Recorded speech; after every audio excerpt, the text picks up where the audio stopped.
ഞാൻ സ്കൂൾ വിദ്യാർത്ഥിയായിരുന്ന കാലത്താണ് മലയാള സാഹിത്യ രംഗത്ത് ആധുനികത എന്ന പ്രസ്ഥാന സ്വഭാവമുള്ള തരംഗം ഉണ്ടാകുന്നത്. കവിതയിലും കഥയിലും ചലച്ചിത്രത്തിലും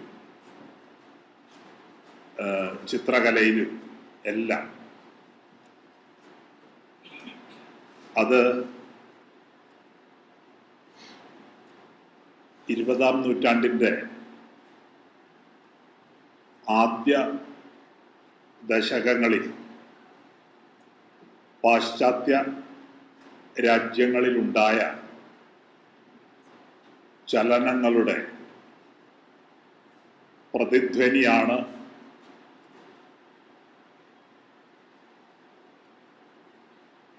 ആ ചലനങ്ങളുടെ ഫലമായി ഉണ്ടായ തുടർ ചലനമാണ് തുടങ്ങിയ കാര്യങ്ങളൊക്കെ വളരെ പിന്നീടാണ് ഞങ്ങൾ മനസ്സിലാക്കുന്നത്. അന്ന് കാക്കനാടൻ എന്ന പേര് ആധുനികതയുടെ പര്യായമായിരുന്നു.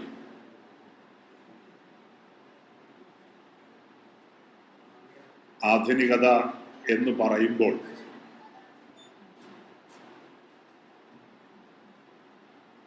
മനസ്സിൽ ഉണരുന്ന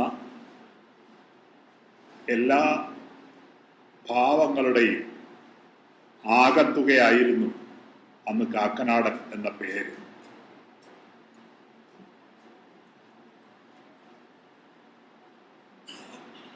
അദ്ദേഹത്തിൻ്റെ കഥകൾ അന്ന് വരെ മലയാളി പരിചയിച്ച കഥകളിൽ നിന്ന് വളരെ വ്യത്യസ്തമായിരുന്നു. മലയാളിയുടെ വിചാര രീതിയെയും ഭാവനാ രീതിയെയും ഒക്കെ വെല്ലുവിളിക്കുന്ന, മലയാളിയുടെ മൂല്യബോധത്തെ, സദാചാര ബോധത്തെ ഒക്കെ വെല്ലുവിളിക്കുന്ന, മലയാളികളുടെ പല തരത്തിലുള്ള ആത്മവഞ്ചനകളെ തുറന്നു കാട്ടുന്ന ഒന്നായിരുന്നു കാക്കനാടൻ്റെ സാഹിത്യം. അദ്ദേഹത്തിൻ്റെ അന്നത്തെ കഥകൾ യൂസഫ് സരായിലെ ചരസ് വ്യാപാരി, ശ്രീചക്രം, അശ്വത്ഥാമാവ് തുടങ്ങിയ കഥകളെല്ലാം മലയാള സാഹിത്യത്തിൽ മലയാളികളുടെ ഭാവുകത്വത്തിൽ വലിയ ആഘാതമാണ് സൃഷ്ടിച്ചത്. അദ്ദേഹത്തിൻ്റെ നോവലുകൾ അതുപോലെ തന്നെ പറങ്കിമല, ഉഷ്ണമേഖല, അജ്ഞതയുടെ താഴ്വര, ഇതെല്ലാം തന്നെ വലിയ ചർച്ചാ വിഷയമായി. അത് ആ രചനകൾ അന്നത്തെ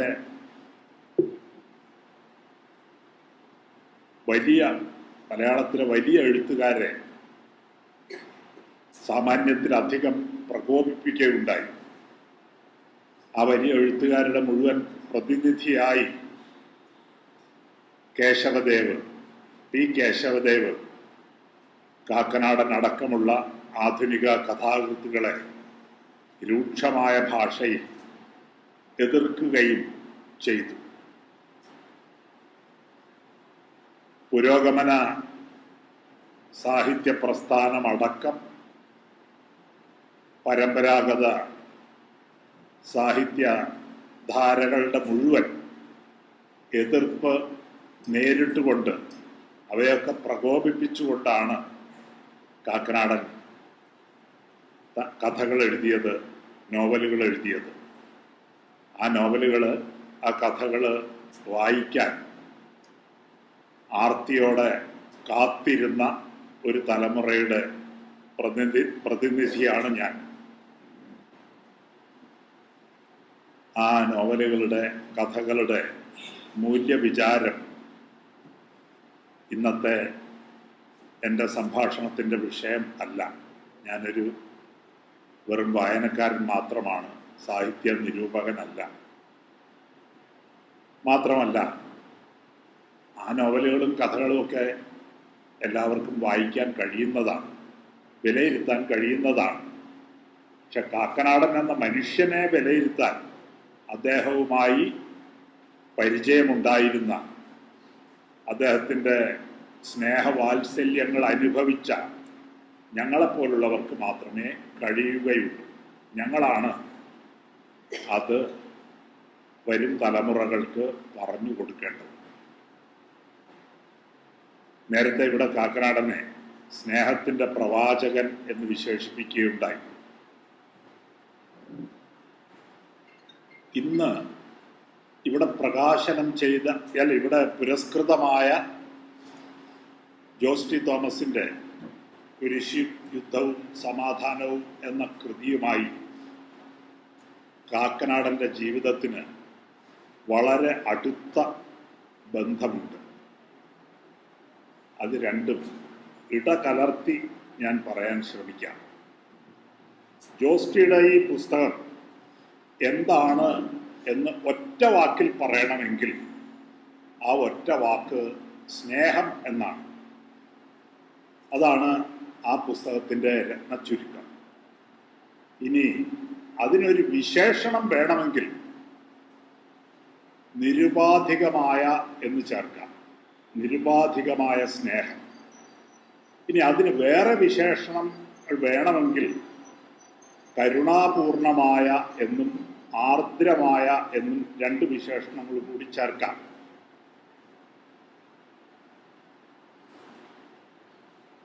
ഈ വിശേഷണങ്ങളുള്ള സ്നേഹം, അതായത് കരുണാർദ്രമായ നിരുപാധികമായ സ്നേഹം ജീവിത ശൈലിയാക്കി മാറ്റിയ ഒരാളായിരുന്നു കാക്കനാടൻ. അദ്ദേഹത്തിന് ശത്രുക്കൾ ഉണ്ടായിരുന്നില്ല.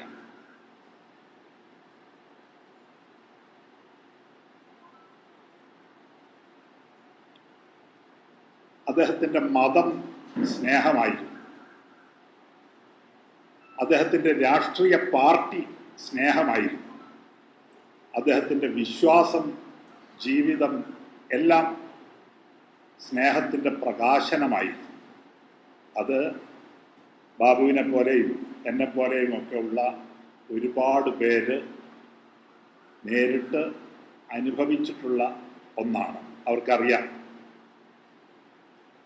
അത് ഞങ്ങളെപ്പോലുള്ള ചെറിയ എഴുത്തുകാർ മാത്രമല്ല, കേരളത്തിലെ പാവപ്പെട്ട തൊഴിലാളികൾ അടക്കം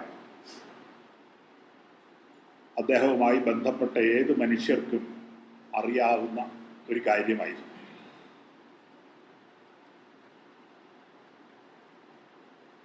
അദ്ദേഹത്തിൻ്റെ ജീവിതം, കുടുംബം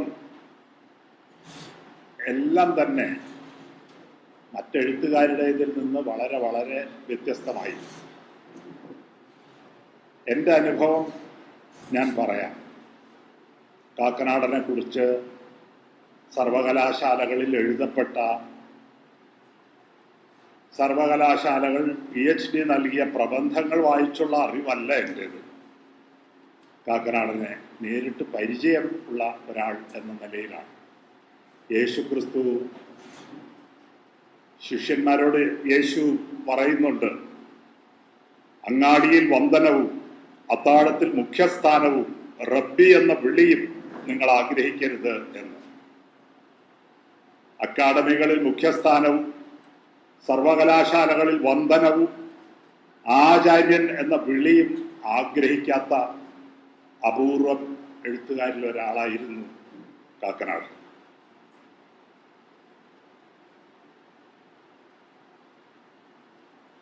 അദ്ദേഹത്തിൻ്റെ വീടിൻ്റെ വാതിലുകൾ അദ്ദേഹത്തിൻ്റെ ഹൃദയത്തിൻ്റെ വാതിലുകൾ പോലെ തുറന്നിട്ട ഒരു ജീവിതമായിരുന്നു.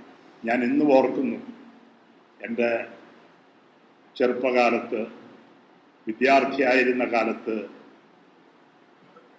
തമിഴ്നാട്ടിൽ പല സ്ഥലത്തും അലഞ്ഞു തിരിഞ്ഞ് മധുര വഴി, ചെങ്കോട്ട വഴി ഒരു രാത്രി പാതിരയ്ക്ക് കൊല്ലത്തെത്തിയ ഞാൻ തേവള്ളിയിൽ അദ്ദേഹത്തിൻ്റെ വീട്ടിൽ എത്തുന്നു. എല്ലാവരും കിടന്നു. പാതിര കഴിഞ്ഞു. എറയത്ത് തിണ്ണയിൽ കിടന്നുറങ്ങാം, രാവിലെ എഴുന്നേൽക്കാം എന്ന് ഞാൻ വിചാരിച്ചു. അപ്പോൾ വാതിൽ അടച്ചിട്ടില്ല എന്ന് തോന്നി. തൊട്ടു നോക്കിയപ്പോൾ വാതിൽ തുറന്നു കിടക്കും. വാതിൽ ഞാൻ ചെറുതായിട്ടൊന്ന് ഉന്തിയപ്പോൾ വാതിൽ തുറന്നുപോയി. അകത്ത് നിന്ന് കാക്കനാടൻ്റെ ഭാര്യ അമ്മിണി ചേച്ചി ആരാത് എന്ന് വിളിച്ചു ചോദിച്ചു. ഞാൻ പേര് പറഞ്ഞു. അപ്പം അമ്മിണി ചേച്ചി ചോദിച്ചു, നീ വല്ലതും കഴിച്ചോ? ഞാൻ പറഞ്ഞില്ല. മേശപ്പുറത്ത് വിളമ്പി വച്ചിട്ടുണ്ട്, കഴിച്ചിട്ട് കിടന്നോ? ഞങ്ങളിപ്പോൾ കിടന്നേ ഉള്ളൂ എന്ന് പറഞ്ഞു. അങ്ങനെ ഞാൻ വിശന്ന് തളർന്ന് വരുന്ന, കൊല്ലത്ത് വന്നിട്ട് നടന്നാ വരുന്നത്. ഒരു ഓട്ടോറിക്ഷ പിടിക്കാനുള്ള പൈസയൊന്നുമില്ല, ഭക്ഷണം കഴിക്കാനുള്ള പൈസയൊന്നുമില്ല. അങ്ങനെ ആ മേശപ്പുറത്തിരുന്ന ഭക്ഷണം കഴിച്ച് ഞാൻ അവിടെ കിടന്നുറങ്ങി. പിറ്റേ ദിവസം ഞാൻ അമ്മിണി ചേച്ചിയോട് ചോദിച്ചു, ഞാൻ ഈ പാതിരയ്ക്ക് വിശന്ന് വരുമെന്ന് അമ്മിണി ചേച്ചി എങ്ങനെ അറിഞ്ഞു? അപ്പം അവർ പറഞ്ഞു, നീ അല്ലെങ്കിൽ വേറെ ആരെങ്കിലും വരുമല്ലോ, അതുകൊണ്ട് വിളമ്പി വെച്ചതാണ് എന്ന് പറഞ്ഞു. ഞാൻ പറഞ്ഞു, വാതിൽ അടച്ചിട്ടില്ലായിരുന്നു. ഇവിടെ എല്ലാ കള്ളന്മാർക്കും അറിയാം ഇത് ബേബിച്ചായൻ്റെ വീടാണെന്ന്, ഇവിടെ ഒന്നുമില്ല എന്ന്. അതുകൊണ്ട് വാതിലടക്കേണ്ട കാര്യമൊന്നുമില്ല.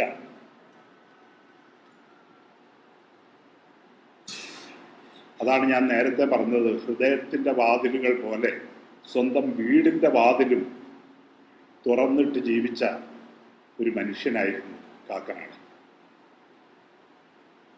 ഒരു ശത്രുക്കളും അദ്ദേഹത്തിനുണ്ടായിരുന്നില്ല. ആരോടും ഒരു ശത്രുതയും അദ്ദേഹത്തിനുണ്ടായിരുന്നില്ല. അദ്ദേഹത്തെ ആരും ശത്രുവായി കരുതിയതായും എനിക്കറിവില്ല.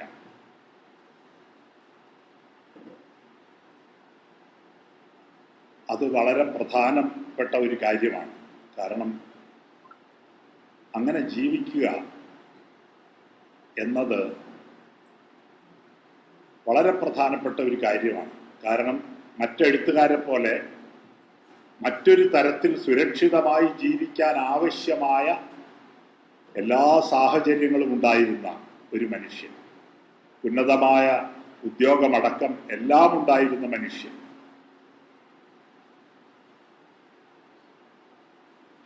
ആ മനുഷ്യനാണ് ഈ സാഹിത്യം എന്ന ഒരൊറ്റ ആവേശത്തിൻ്റെ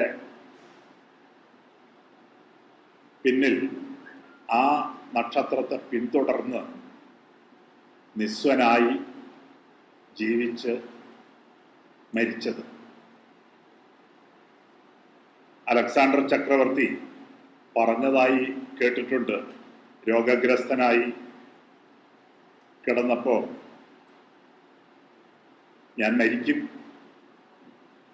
ഞാൻ മരിക്കുമ്പോൾ എൻ്റെ ജഡം മാസിഡോണിയയിലേക്ക് കൊണ്ടുപോകണം.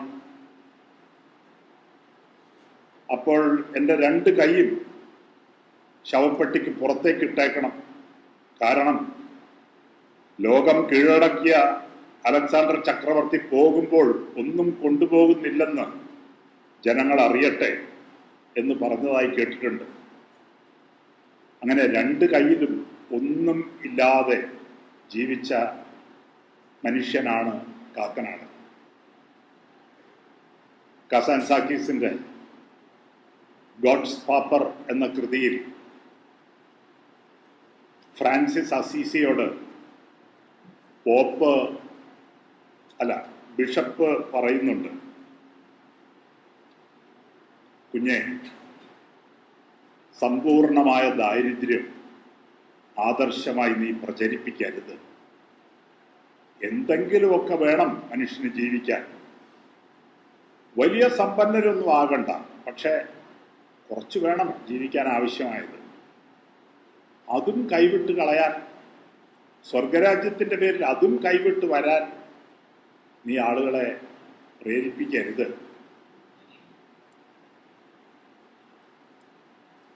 ഫ്രാൻസിസ് നിശബ്ദനായിരുന്നു.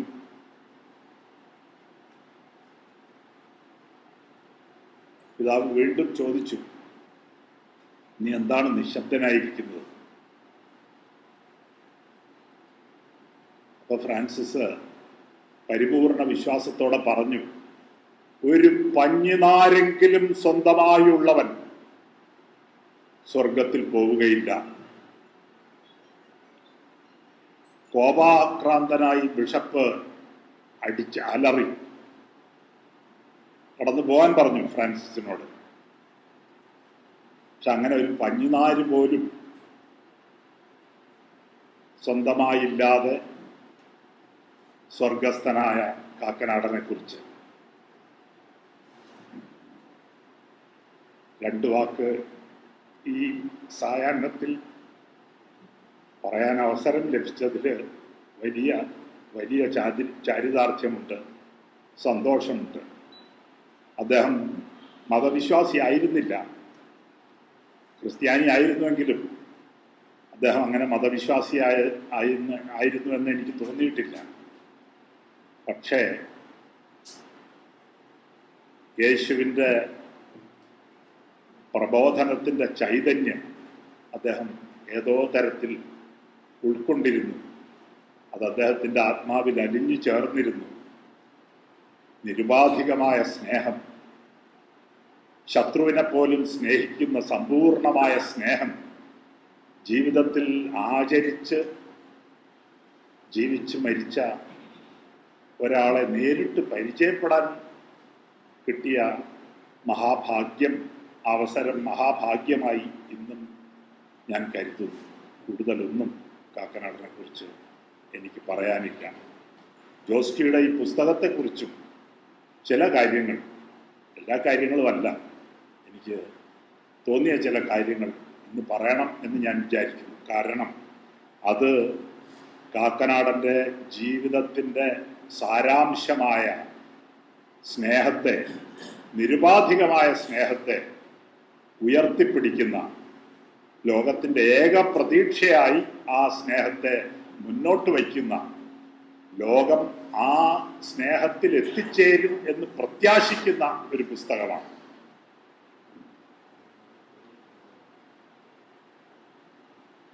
അതുകൊണ്ട് ഈ പുസ്തകം ഞാൻ പഠിച്ചു എന്ന് പറയാൻ നിവൃത്തിയില്ല. ഒരു പ്രാവശ്യം ഓടിച്ചു വായിച്ചതേ ഉള്ളൂ. അതിൻ്റെ ചില വശങ്ങളെക്കുറിച്ച് ഞങ്ങൾ സംസാരിച്ചിട്ടുണ്ട് എന്നതേ ഉള്ളൂ. ഈ പുസ്തകം വായിച്ചപ്പോൾ ആദ്യമായിട്ട് എനിക്ക് ഓർമ്മ വന്നത് ഡോസ്റ്റോയെവ്സ്കിയുടെ ഇഡിയറ്റ് എന്ന നോവലിലെ ഒരു ഭാഗമാണ്. ആ നോവലിലെ ഇഡിയറ്റിലെ 4-ാം ഭാഗത്തിലെ 7-ാം അധ്യായത്തിൽ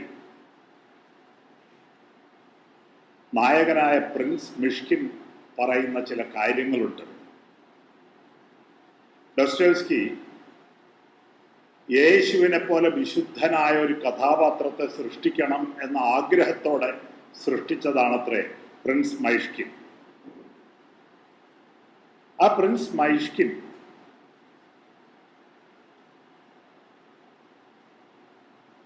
പറയുന്നത് റോമൻ കത്തോലിക്ക സഭയെക്കുറിച്ചാണ്. It is അൺക്രിസ്ത്യൻ. അതാണ് ആദ്യമായിട്ട് പറയുന്നത്. It is unchristian. എന്നിട്ട് പറയുന്നു, Roman Catholic believes that the church, the existence of the church on earth is impossible without temporal power, without universal temporal power.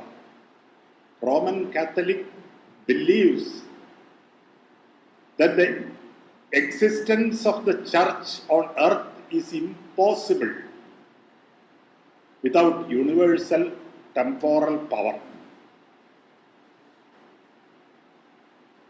എന്നിട്ട് അദ്ദേഹം പറയുന്നു, Roman Catholicism is worse than atheism because atheism preaches only a negation. Atheism preaches only a negation, but Roman Catholicism goes further and preaches a disfigured and distorted Christ, a disfigured and distorted Christ that is anti-Christ.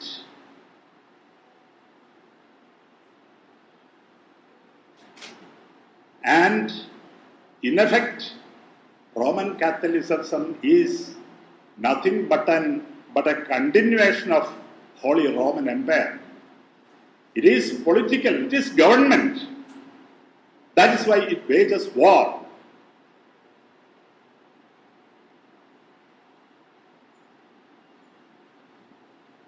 ഇത് Roman കത്തോലിസിസത്തെ പറ്റി മാത്രം ബാധകമായ ഒരു വസ്തുതയല്ല. ഏത് മതസംഘടന അധികാരത്തെയും പണത്തെയും ലക്ഷ്യമാക്കുന്നുവോ, ഏത് മതം അധികാരത്തെയും പണത്തെയും ലക്ഷ്യമാക്കുന്നുവോ, ആ നിമിഷം മുതൽ ആ മതമല്ല, ഒരു രാഷ്ട്രീയ പാർട്ടിയാണ്. ഒരു മതത്തിന്റെ ലക്ഷ്യം ഭൗതികമായ അധികാരമാകുമ്പോൾ ഡോസ്റ്റോയ്സ്കി വീണ്ടും പറയുന്നു, the Pope seized territories at an earthly throne and held it with sword. Pope ഭൂപ്രദേശങ്ങളെ കൈയടക്കുകയും ഭൗതികമായ ലോകത്തിന്റെ രാഷ്ട്രീയ അധികാര സിംഹാസനം നേടുകയും വാളുകൊണ്ട് അത് നിലനിർത്തുകയും ചെയ്യുന്നു എന്നാണ്. അതുകൊണ്ട് കിഴക്കിന്റെ ക്രിസ്തുവാണ് യഥാർത്ഥ ക്രിസ്തു, റോമൻ കാത്തലിസത്തിന്റെ ക്രിസ്തു അന്തിക്രിസ്തുവാണെന്ന് ഡോസ്റ്റോയ്സ്കി പ്രഖ്യാപിച്ചു. നിങ്ങൾ ഇഡിയറ്റ് എന്ന നോവൽ എടുത്ത് അതിൻ്റെ 4-ാം ഭാഗത്തിലെ 7-ാമത്തെ അധ്യായം വായിച്ചു നോക്കണം.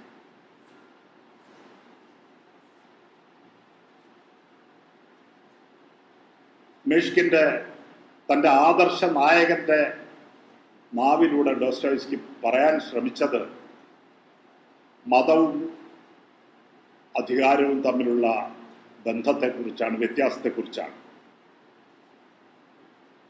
ഇന്ന് നമുക്കറിയാം, ഇന്ത്യയിലടക്കം മതം രാഷ്ട്രീയ അധികാരം നേടാനുള്ള ഉപാധിയായി ഉപയോഗിക്കപ്പെടുന്നു. അത് റോമൻ കത്തോലിക്ക സഭയ്ക്ക് മാത്രം ബാധകമായ ഒരു വിമർശനമല്ല. ഡോസ്റ്റോയ്സ്കിക്ക് അറിയാമായിരുന്നത് ആ മതമാണ്, അതുകൊണ്ട് അങ്ങനെ പറഞ്ഞു. ഇതെല്ലാ മതങ്ങളെ സംബന്ധിച്ചും ബാധകമായ ഒരു കാര്യമാണ്. ഹിന്ദു മതത്തെ സംബന്ധിച്ചും ഇസ്ലാം മതത്തെ സംബന്ധിച്ചും ബുദ്ധമതത്തെ സംബന്ധിച്ചും ഒക്കെ ബാധകമായ ഒരു കാര്യമാണ്. നമ്മൾ മഹാനായ അശോകൻ എന്ന് പറയും. BC 2-ാം നൂറ്റാണ്ടിലെ അശോകനാണ് ഇന്ത്യയിൽ ആദ്യമായിട്ട്, ലോകത്തിൽ ആദ്യമായിട്ട് ഒരുപക്ഷെ ഒരു മതത്തെ രാഷ്ട്രമതമായിട്ട് പ്രഖ്യാപിച്ചത്. ബുദ്ധമതത്തെ രാഷ്ട്രത്തിന്റെ മതമായിട്ട് പ്രഖ്യാപിച്ചത് അതൊരു മഹത്തായ കാര്യമാണ്. അശോകന് പശ്ചാത്താപമുണ്ടായി എന്നൊക്കെ നമ്മൾ പറയാറുണ്ട്. പക്ഷേ ഞാനും അത് വിശ്വസിച്ചിരുന്നു കുട്ടിക്കാലത്ത് പുസ്തകങ്ങളിൽ നിന്ന് പഠിക്കുമ്പോൾ. പക്ഷെ വേറൊരു രീതിയിൽ ചിന്തിക്കാനുള്ള ഒരു മനോഭാവം ഉണ്ടായി വന്നപ്പോൾ ഞാനത് പിന്നെ ആലോചിച്ചിട്ടുണ്ട്. അപ്പം എനിക്ക് മനസ്സിലായ ഒരു കാര്യം, അശോകൻ അദ്ദേഹത്തിൻ്റെ യുദ്ധങ്ങളിൽ അന്തിമമായ വിജയം നേടിക്കഴിഞ്ഞപ്പോൾ പിന്നെ ആവശ്യം 2 കാര്യങ്ങളാണ്. ഒന്ന്, ആ സാമ്രാജ്യം നിലനിർത്തുക. 2, അത് വളർത്തുക.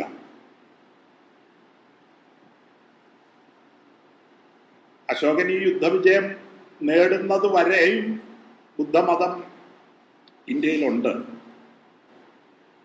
പക്ഷേ യുദ്ധവിജയം നേടിക്കഴിഞ്ഞപ്പോഴാണ് അദ്ദേഹത്തിന് ബുദ്ധനെയും ബുദ്ധന്റെ കാരുണ്യത്തെയും ഒക്കെ ആവശ്യമായി വന്നത്. കാരണം യുദ്ധവിജയം നേടിയ നേട്ടം നിലനിർത്തണമെങ്കിൽ പിന്നെ സമാധാനം ആവശ്യമുണ്ട്.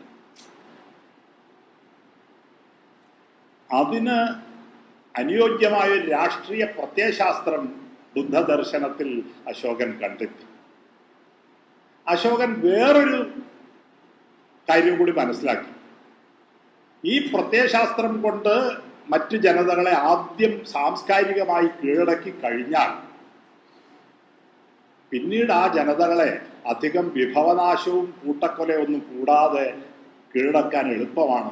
അങ്ങനെ മിഷണറി പ്രവർത്തനത്തിന് അയച്ചു മക്കളെ. ഇതാണ് റോമൻ കത്തോലിക്ക സഭ പകർത്തിയത്. പിന്നീട്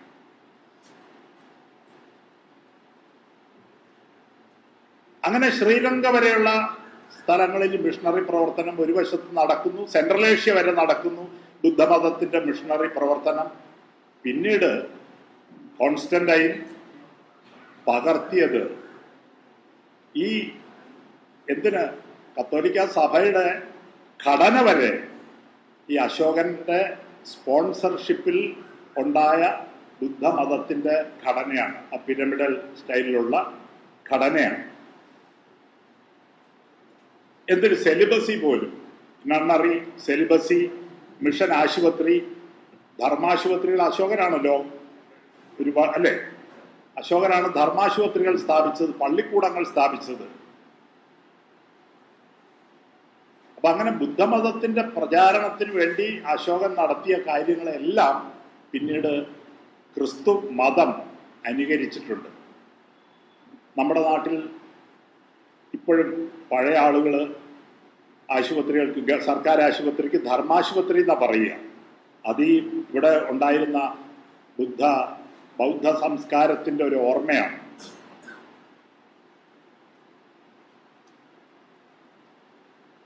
ഈ പള്ളിക്കൂടം എന്ന് പറയുന്നത് തന്നെ, പള്ളി എന്ന് പറയുന്ന വാക്ക് തന്നെ പാലി ഭാഷയിലെ വാക്കാണെന്ന് പറയുന്നു. അത് തന്നെ ബൗദ്ധ സംസ്കാരത്തിന്റെ അവശിഷ്ടമാണ് പള്ളിക്കൂടങ്ങൾ. അപ്പൊ അങ്ങനെ അശോകൻ ആണ് ഒരു രാഷ്ട്രമതമായിട്ട് ബുദ്ധമതത്തെ പ്രഖ്യാപിക്കുന്നത്. അങ്ങനെ അശോകന്റെ കാലം മുതലെങ്കിലും ഇതുപോലെ മതത്തെ രാഷ്ട്രീയാധികാരം നേടാനും നിലനിർത്താനുമുള്ള, അശോകൻ രാഷ്ട്രീയാധികാരം നേടാൻ യുദ്ധത്തെ ഉപയോഗിക്കുകയും നിലനിർത്താൻ ബുദ്ധമതത്തെ ഉപയോഗിക്കുകയും ചെയ്തു.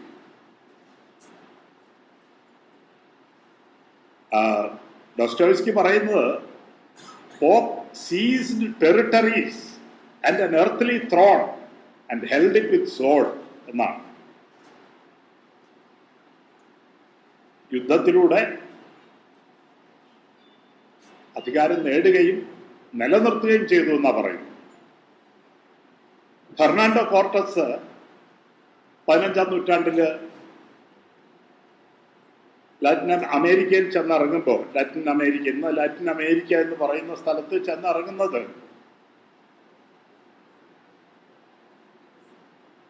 ലാറ്റിൻ അമേരിക്കയുടെ അധിനിവേശത്തിന്റെയും കൂട്ടക്കൊലകളുടെയും ഒക്കെ ന്യായീകരണമായിട്ട് പറയുന്നത്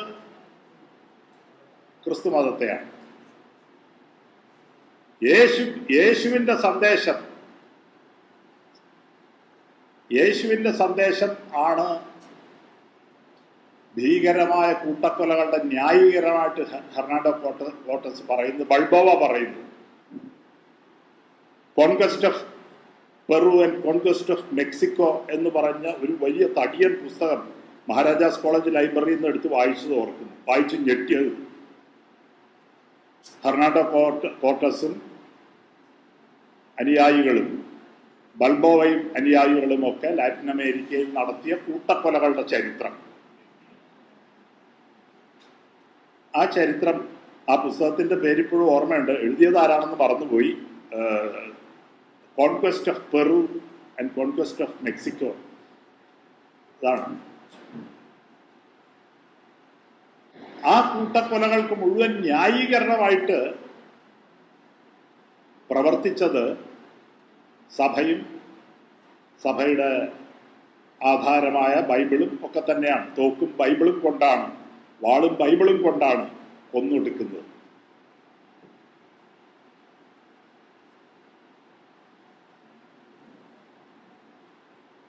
ബുദ്ധമതക്കാര് ശ്രീലങ്കയിലാകട്ടെ ബർമ്മയിലാകട്ടെ നമുക്കറിയാം എത്രത്തോളം അക്രമാസക്തരാണ്. യാതൊരു അഹിംസയുമില്ല, യാതൊരു കരുണയുമില്ല. സഞ്ചിയിൽ ബോംബുമായി നടക്കുന്ന ബുദ്ധഭിക്ഷു ഇന്നത്തെ ബുദ്ധമതത്തിന്റെ പ്രതീകമാണ്. ഹിന്ദുമതം പിന്നെ പറയേണ്ട കാര്യമില്ല. അത് യുദ്ധമല്ലാതെ തന്നെ ജാതി വ്യവസ്ഥ എന്ന ലോകത്തിലെ ഏറ്റവും ഭീകരമായ ചൂഷണ വ്യവസ്ഥ, ഏറ്റവും ഭീകരമായ ഹിംസ ആചരിക്കുന്ന മതം കൂടിയാണ്. കാരണം മറ്റെല്ലാ ചൂഷണ വ്യവസ്ഥകളും ജനിച്ചു കഴിഞ്ഞ മനുഷ്യനെയാണ് ചൂഷണം ചെയ്യുന്നത്. ജാതി വ്യവസ്ഥ എന്ന ചൂഷണ വ്യവസ്ഥ 10,000 വർഷം കഴിഞ്ഞ് ജനിക്കാനിരിക്കുന്ന മനുഷ്യനെ കൂടി ചൂഷണം ചെയ്യുന്ന വ്യവസ്ഥയാണ്. അപ്പൊ അങ്ങനെ ഡോസ്റ്റോവ്സ്കി റോമൻ കാത്തലിസിസത്തിനെതിരെ പറഞ്ഞ വാദങ്ങൾ, അതായത് റോമൻ കാത്തലിസിസത്തിന്റെ ലക്ഷ്യം ഭൗതികമായ അധികാരമാണ് എന്ന വസ്തുത ഈ പുസ്തകം വായിച്ചപ്പോൾ ഓർക്കാൻ കാരണം, ഈ പുസ്തകം, ജോസിന്റെ പുസ്തകം 2 സമവാക്യങ്ങളെ മുന്നോട്ട് വയ്ക്കുന്നു. ഒന്ന്, യേശു സമം കാരുണ്യം, ആർദ്രത, നിരുപാധികമായ സ്നേഹം. ക്രിസ്തു സമം അധികാരം, സമ്പത്ത്, സ്ഥാപനങ്ങൾ. ഇങ്ങനെ 2 സമവാക്യങ്ങളാണ് ഈ പുസ്തകം മുന്നോട്ട് വയ്ക്കുന്നത്.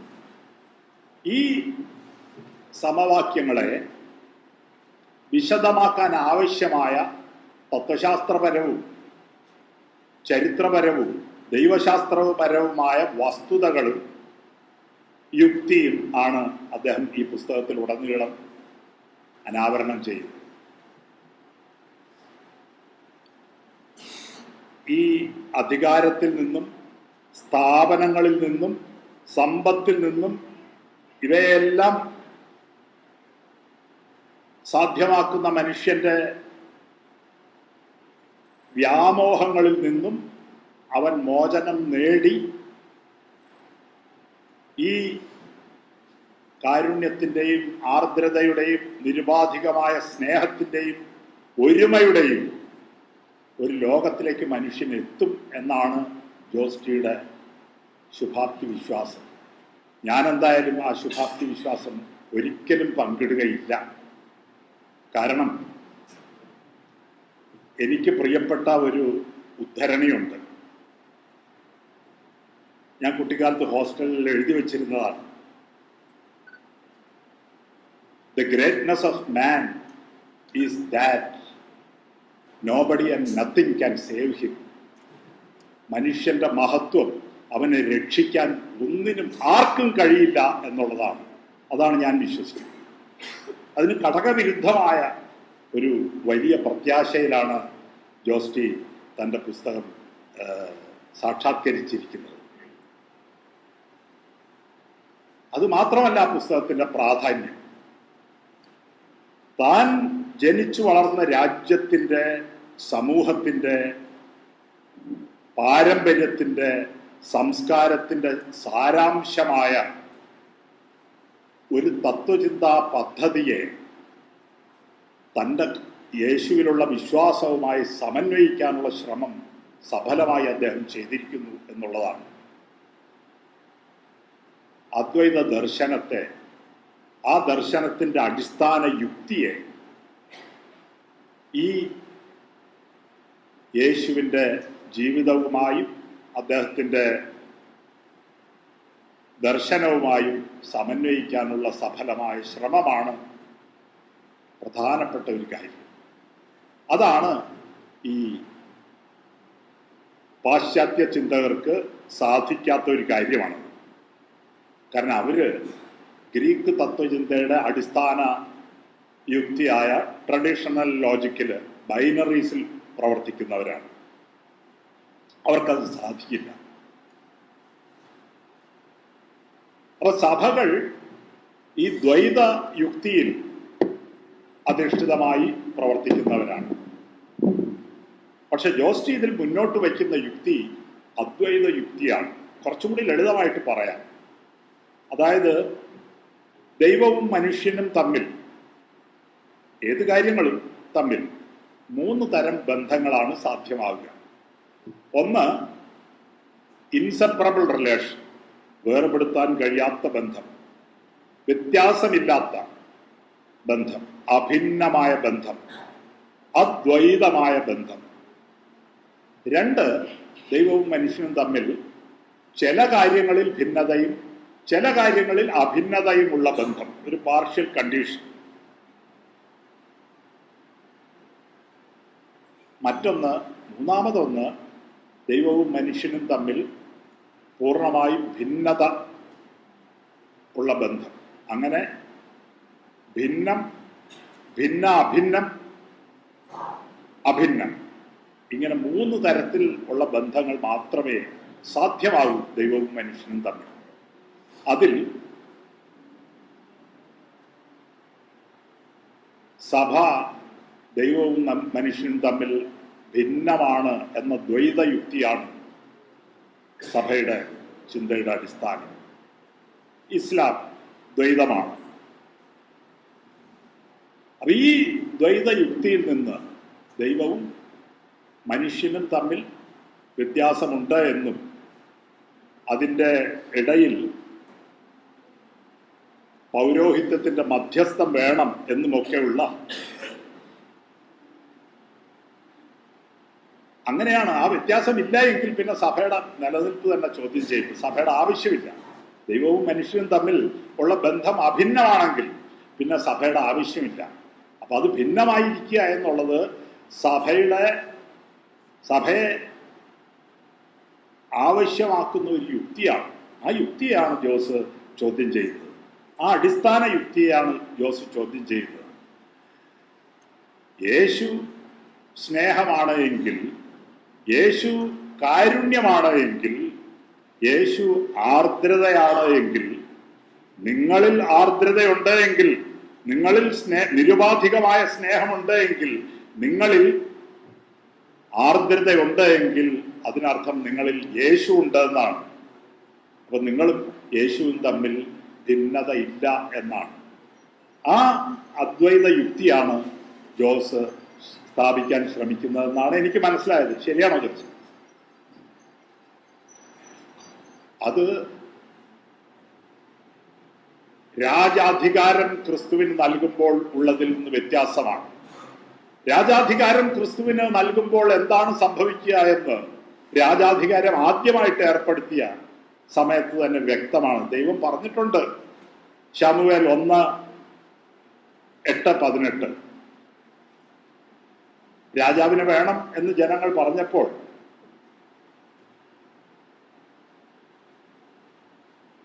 പ്രവാചകൻ ശമൂവേല് മാത്രമല്ല യഹോവയും അത് വേണോ? അപ്പൊ വേണം, കൂടിയേ തീരൂ ജനങ്ങൾക്ക്. അപ്പൊ ദൈവം പറഞ്ഞു. എന്താ പറഞ്ഞത്? ശമൂവേൽ 1:8-18 ഇങ്ങനെ പറയുന്നു: നിങ്ങൾ തിരഞ്ഞെടുത്ത രാജാവിന്റെ നിമിത്തം അന്ന് നിങ്ങൾ നിലവിളിക്കും, അന്ന് യഹോവ നിങ്ങൾക്ക് ഉത്തരമരുളുകയില്ല എന്നാണ്. ദയവ് ചെയ്ത് ഇത് ഇപ്പോഴത്തെ ഭരണാധികാരികളെ കുറിച്ച് ഞാൻ പറഞ്ഞതായിട്ട് റിപ്പോർട്ട് ചെയ്യരുത് മാധ്യമങ്ങൾ. ഞാൻ പറഞ്ഞതല്ല, പഴയ നിയമത്തിലുള്ളതാണ്. ശമൂവേലിന്റെ 1-ാം പുസ്തകത്തിലുള്ളതാണ്. നിങ്ങൾ തിരഞ്ഞെടുത്ത രാജാവിന്റെ നിമിത്തം അന്ന് നിങ്ങൾ നിലവിളിക്കും,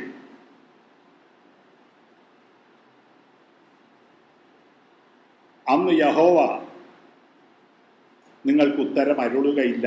വേറെയും പലതും പറയുന്നുണ്ട് രാജാവിനെ പറ്റി. അവൻ നിങ്ങളുടെ പുത്രിമാരെ അപ്പക്കാരികളും തൈലക്കാരികളും അലക്കുകാരികളുമായിട്ട് മാറ്റും എന്നും പറയുന്നുണ്ട്.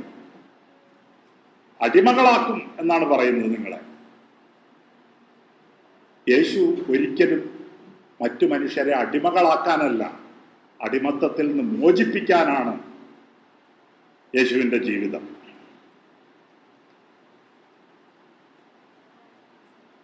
അപ്പൊ അതുകൊണ്ട് രാജാധിരാജനായിട്ട് ഭൂമിയിലും സ്വർഗത്തിലും അധികാരം സ്ഥാപിച്ച് വാഴുന്ന ഒരു ക്രിസ്തുവിനെ അല്ല, മറിച്ച് സമത്വത്തിലും സാഹോദര്യത്തിലും സ്വാതന്ത്ര്യത്തിലും അടിസ്ഥാനമുള്ള ഒരു യേശുവിനെയാണ് പുനർനിർവചിക്കുന്നത് ജോസഫ്. ഞാൻ പറഞ്ഞ 3 മൂല്യങ്ങളും ഫ്രഞ്ച് വിപ്ലവത്തിന്റെ മൂല്യങ്ങളാണെന്നത് മറക്കരുത്. സ്വാതന്ത്ര്യം, സമത്വം, സാഹോദര്യം. ഇത് 3ഉം യേശുവിൻ്റെ പ്രബോധനങ്ങളുടെ അന്തസത്തയാണ്. ഫ്രഞ്ച് വിപ്ലവം രക്തരൂഷിതമായിരുന്നു എന്നത് സത്യമാണ്. കാരണം അതൊരു കൗണ്ടർ വയലൻസ് ആയിരുന്നു. റോമിൻ്റെ ദീർഘകാലത്ത് മധ്യകാലങ്ങളിലെ മുഴുവനുള്ള അതിഭീകരമായ ചൂഷണത്തിൻ്റെ, വയലൻസിൻ്റെ ഒക്കെ അതിനൊക്കെ എതിരായ ഒരു കൗണ്ടർ വയലൻസ് ആയിരുന്നു ഫ്രഞ്ച് വിപ്ലവം. ഒരു പ്രതിഹിംസയായിരുന്നു ഫ്രഞ്ച് വിപ്ലവം. ഭീകരാവസ്ഥകൾ സഹിച്ച ഒരു ജനതയാണ് ഫ്രഞ്ച് വിപ്ലവം നടത്തിയത്. അപ്പോഴും അവർ ഉയർത്തിപ്പിടിച്ചത് യേശുവിൻ്റെ പ്രബോധനങ്ങളുടെ സാരാംശത്തെയാണ്. സമത്വം, സാഹോദര്യം, സ്വാതന്ത്ര്യം. അപ്പൊ ഈ സമത്വത്തിലേക്ക്, സ്വാതന്ത്ര്യത്തിലേക്ക്, സാഹോദര്യത്തിലേക്ക് മുന്നേറാനുള്ള മനുഷ്യന്റെ ഒരു അബോധമായ പ്രേരണ കൂടിയാണ് ഫ്രഞ്ച് വിപ്ലവത്തിലൂടെ, വിപ്ലവങ്ങളുടെ മാതാവായ ഫ്രഞ്ച് വിപ്ലവത്തിലൂടെ പുറത്തു വന്നത്. ഭാര്യയുടെ കൂടെ ശയിക്കുന്നതിന് പോലും പോപ്പിന് കപ്പം കൊടുക്കേണ്ട അവസ്ഥ സഹിച്ചവരാണ് യൂറോപ്പില്. അവരാണ് മതേതരത്വം സൃഷ്ടിച്ചത്. അവരാണ് രാജാവിൻ്റെ മറ്റേ വിപ്ലവം നടത്തി ഈ അധികാരവും മതവും തമ്മിലുള്ള ബന്ധം വിച്ഛേദിച്ചത്, മതേതര സെക്യുലറിസത്തിന് അടിത്തറയിട്ടത്. അപ്പൊ അങ്ങനെ ഈ ഏറ്റവും കൂടുതൽ പഠനങ്ങൾ ഉണ്ടായിട്ടുള്ളത് ക്രൈസ്തവ സഭയെക്കുറിച്ചും അതിൻ്റെ ചരിത്രത്തെക്കുറിച്ചും ബൈബിളിനെ കുറിച്ചും യേശുവിനെ കുറിച്ചും ഒക്കെയാണ് ലോകത്തിൽ ഇന്നോളം. ആ പഠനങ്ങളിൽ ജോസ്റ്റിയുടെ പുസ്തകത്തിന് ഏറ്റവും പ്രധാനപ്പെട്ട ഒരു പ്രാധാന്യം വരുന്നത് ഈ ഇന്ത്യൻ ദർശനങ്ങളുമായി സമന്വയിക്കാനുള്ള ശ്രമം നടത്തി എന്നുള്ളതാണ്. ഭാരതീയ ദർശനവുമായിട്ട് അതിന് ഏറ്റവും പ്രധാനപ്പെട്ട ഒരു കണ്ണിയായി അദ്ദേഹം ഉപയോഗിക്കുന്നത് ശ്രീനാരായണ ഗുരുവിനെയാണ്. ഈ നിരുപാധികമായ സ്നേഹം എന്ന യേശുവിൻ്റെ ആദർശത്തെ അല്ലെങ്കിൽ അദ്ദേഹത്തിൻ്റെ പ്രബോധനത്തെയാണ് അൻപ്, അനുകമ്പ, കാരുണ്യം തുടങ്ങി ശ്രീനാരായണ ഗുരു ഉയർത്തിപ്പിടിച്ച മൂല്യങ്ങളുമായിട്ട് അദ്ദേഹം സമന്വയിക്കുന്നു. നിങ്ങൾ ഓർക്കണം, യേശുവിൻ്റെ സുവിശേഷം പ്രചരിപ്പിക്കപ്പെടുന്ന മതം മാറ്റങ്ങൾ നടക്കുന്ന ഒരു കാലത്താണ് നാരായണ ഗുരു അതിനെ പ്രതിരോധിക്കാൻ കൂടിയാണ് നിശബ്ദമായിട്ട് അദ്ദേഹം ഇവിടെ നമ്മുടെ കേരളത്തിന്റെ നവോത്ഥാനത്തിന് നേതൃത്വം നൽകിയത്. അതുകൊണ്ടാണ് അദ്ദേഹത്തിന്റെ ശിഷ്യനായ കുമാരനാശാൻ മതപരിവർത്തന രസവാദം എഴുതുന്നത്. അതുകൊണ്ടാണ് കുമാരനാശാന്റെ കൃതികളിലെല്ലാം ക്രൈസ്തവ മൂല്യമായ നിരുപാധിക സ്നേഹത്തെ ഉയർത്തിപ്പിടിക്കുന്നത്. സ്നേഹത്തിൽ നിന്ന് ഉദിക്കുന്നു ലോകം, സ്നേഹത്താൽ വൃദ്ധി തേടുന്നു, സ്നേഹം താൻ ജീവിതം ശ്രീമൻ, സ്നേഹവ്യാഹതി തന്നെ മരണം. ഒരു ഉപനിഷത്തിലും സ്നേഹത്തെപ്പറ്റി അങ്ങനെ പറഞ്ഞിട്ടില്ല.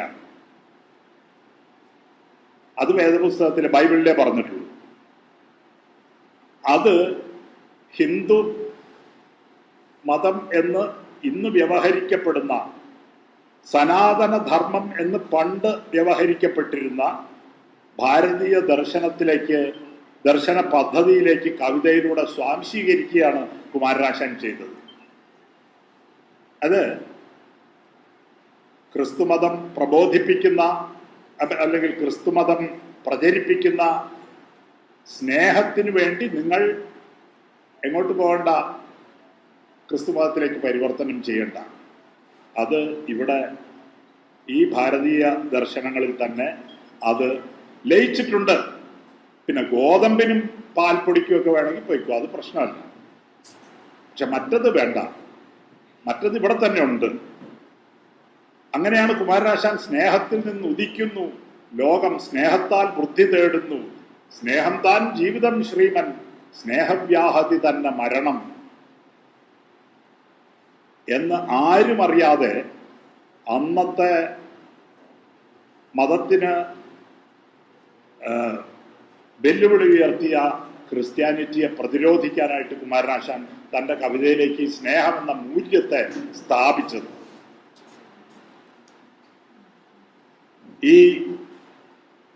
ഇത് ആദ്യമായിട്ട് അങ്ങനെ ഒരു ബന്ധം കുമാരനാശാൻ അതിൽ കണ്ടു. കാരണം എന്താ വെച്ചാൽ അദ്ദേഹം സംസ്കൃത പണ്ഡിതനാണ്.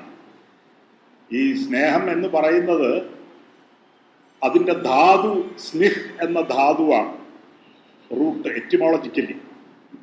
അതിൻ്റെ നേരെ വിപരീതമായ എറ്റിമോളജിക്കൽ റൂട്ടാണ് ഹിംസ് എന്ന ധാതു. അതിൽ നിന്നുണ്ടാകുന്നതാണ് ഹിംസ. ഹിംസയുടെ ഘടകവിരുദ്ധമായ ഒന്നാണ് അഹിംസ. അഹിംസ ഭാരതീയ ദർശനങ്ങളിലെ പഞ്ചമഹാമൂല്യങ്ങളിൽ ഒന്നാണ്. അഹിംസ, സത്യം, അഹിംസ, അസ്തേയം, അപരിഗ്രഹം, ബ്രഹ്മചര്യം. ഈ 5 ഭാരതീയ ദർശനങ്ങളിലെ പഞ്ചമഹാമൂല്യങ്ങൾ. അതിലൊരു മൂല്യമാണ് അഹിംസ. ആ അഹിംസയുടെ പര്യായമാണ് സ്നേഹം. അതുകൊണ്ടാണ് ആ സ്നേഹം എന്ന വാക്ക് വഴി, ആ വാക്കിൻ്റെ അർത്ഥം വഴി ക്രിസ്തു ദർശനത്തിൻ്റെ മർമ്മപ്രധാനമായ സാരം കുമാരനാശാൻ സ്വാംശീകരിച്ചത്. അപ്പൊ അങ്ങനെ യേശുവിനെ അധികാരത്തിന്റെ ക്രിസ്തുവായിട്ടല്ല, സ്നേഹത്തിന്റെ സാക്ഷ്യമായിട്ട്, സാക്ഷാത്കാരമായിട്ട് പുനർനിർവചിക്കുകയും ആ നിർവചനത്തിലൂടെ ചരിത്രത്തെ പുനർനിർവചിക്കുകയും ആ നിർവചനത്തിലൂടെ മനുഷ്യരാശിയുടെ ഭാവിയെ പുനർനിർവചിക്കുകയും ചെയ്യുന്ന പുസ്തകമാണ് ജോസ്റ്റിയുടെ പുസ്തകം. അതുകൊണ്ടാണ് പറയുന്നത്, ഈ സഭ എന്ന് പറയുന്നത് മുഴുവൻ മനുഷ്യരെയും ഉൾക്കൊള്ളുന്ന പുസ്തകം ആയിരിക്കും എന്ന്. ഉൾക്കൊള്ളുന്ന ഒന്നാണ് സഭ, കുറച്ച് ക്രിസ്ത്യാനികളെ മാത്രമല്ല എന്ന്. അതിന് യേശുക്രിസ്തുവിൻ്റെ വാക്കുകൾ തന്നെ ന്യായീകരണമാണ്. കാരണം സ്വർഗരാജ്യം എന്താണ് എന്ന് ചോദിക്കുമ്പോൾ യേശു പറയുന്നുണ്ട്, അത് എല്ലാ മീനുകളെയും ഉൾക്കൊള്ളുന്ന വലയ്ക്ക് സമം എന്ന്. എല്ലാ മീനുകളെയും ഉൾക്കൊള്ളുന്ന വലയ്ക്ക് സമം എന്ന് മുക്കുവരായ ശിഷ്യന്മാർക്ക് മനസ്സിലാകുന്ന ഭാഷയിൽ അദ്ദേഹം പറയുന്നുണ്ട്. ജോസ്റ്റി സഭയെ എല്ലാ മനുഷ്യരെയും ഉൾക്കൊള്ളുന്ന, മനുഷ്യരെ മാത്രമല്ല പ്രകൃതിയെയും ഒക്കെ ഉൾക്കൊള്ളുന്ന, അങ്ങനെ ലിംഗഭേദമില്ലാതെ, ജാതിഭേദമില്ലാതെ, മതഭേദമില്ലാതെ, ലിംഗഭേദമില്ലാതെ,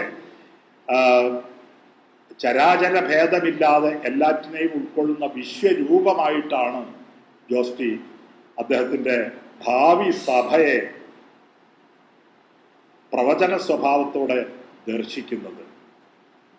അദ്ദേഹത്തിൻ്റെ ഈ പുസ്തകം സംസ്കാരത്തിൽ താല്പര്യമുള്ള എല്ലാവരും വായിച്ചിരിക്കേണ്ട പുസ്തകമാണ് എന്ന് മാത്രം പറഞ്ഞുകൊണ്ട് ഞാൻ എൻ്റെ വാക്കുകൾ അവസാനിപ്പിക്കുന്നു.